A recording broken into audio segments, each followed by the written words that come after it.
एक गरीब माँ की ममता। एक छोटे से गांव में सरला नाम की एक गरीब माँ अपने बेटे राजू के साथ रहती थी।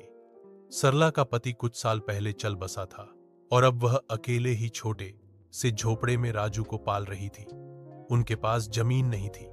रोजी रोटी के लिए सरला लोगों के घरों में बर्तन मांजती, कपड़े धोती और खेतों में मजदूरी करती थी। राजू बहुत होशियार लड़का था। उसकी आंखों में बड़े बड़े सपने थे। वह पढ़ लिखकर एक दिन अफसर बनना चाहता था, लेकिन स्कूल की फीस, किताबें और पहनने के कपड़े तक जुटाना सरला के लिए मुश्किल था।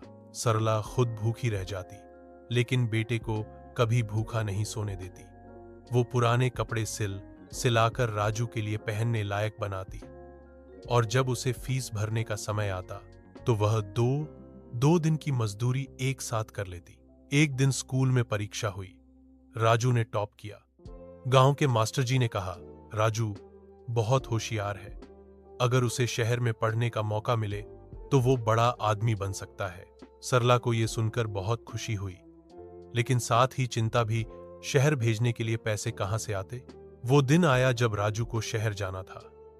सरला ने अपनी इकलौती सोने की नथ, नाक की बाली बेच दी, जो उसकी शादी के समय की थी।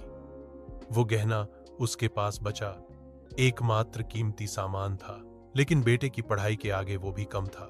राजू ने शहर जाकर कड़ी मेहनत की। सालों बाद एक दिन पूरे गांव में खबर फैली, राजू अब बड़ा अफसर बन गया है, वो लौट रहा है अपनी मां के पास। गांव के लोग इकट्ठा हुए। राजू ने अपनी मां को गले लगाया और सबके सामने कहा, जो कुछ भी हूं, मां की ममता और बलिदान की वजह से हूं।